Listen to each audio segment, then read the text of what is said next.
इतिहास में कुछ युद्ध साम्राज्यों को जन्म देते हैं और कुछ उनके अंतिम अध्याय लिखते हैं। 13वीं सदी का दक्षिण भारत, जहां कभी चोलों का ध्वज समुद्रों पर राज करता था, अब वही साम्राज्य अपने अस्तित्व की लड़ाई लड़ रहा था। और इसी दौर में उभरा चोल वंश का अंतिम शक्तिशाली सम्राट राजेंद्र चोल तृतीय। साल था 1446 ईस्वी। चोल साम्राज्य कमजोर पड़ चुका था, पांड्य शक्ति तेजी से विस्तार कर रही थी, होयसला शासक राजनीति में हस्तक्षेप कर रहे थे और पुराने सहयोगी अब प्रतिद्वंदी बन चुके थे। साम्राज्य डगमगा रहा था, लेकिन उसकी विरासत अभी समाप्त नहीं हुई थी। राजेंद्र तृतीय ने सिंहासन संभाला, एक विजेता की तरह नहीं, बल्कि एक रक्षक की तरह। उसका लक्ष्य स्पष्ट था, चोल साम्राज्य को इतिहास बनने से रोकना। उसने सेना को संगठित किया, सीमाओं को मजबूत किया और दक्षिण भारत की राजनीति में फिर से चोल शक्ति का एहसास कराया। पांड्य साम्राज्य के साथ संघर्ष शुरू हुआ। ये युद्ध केवल भूमि का नहीं था, ये सम्मान और अस्तित्व की लड़ाई थी।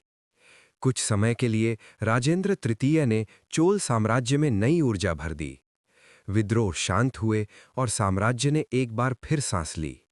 लेकिन समय बदल चुका था। पांड्य शक्ति अब अजेय बन रही थी। नई रणनीतियां, मजबूत सेना और बढ़ता प्रभाव।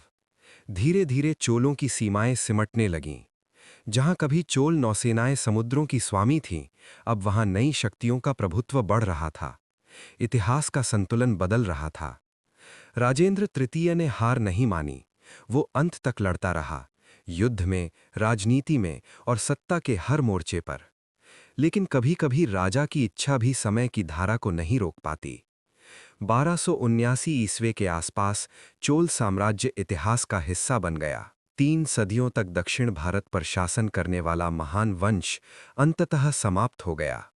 राजेंद्र चोल तृतीय शायद सबसे महान विजेता नहीं था, लेकिन वो अंतिम प्रहरी था। एक ऐसा शासक जिसने ढलते हुए साम्राज्य को अंतिम सांस तक संभाले रखा। क्योंकि इतिहास सिर्फ जीतने वालों को नहीं याद रखता, बल्कि उन लोगों को भी जो अंत तक लड़ते रहे। और राजेंद्र चोल तृतीय चोल साम्राज्य की आखिरी गूंज था।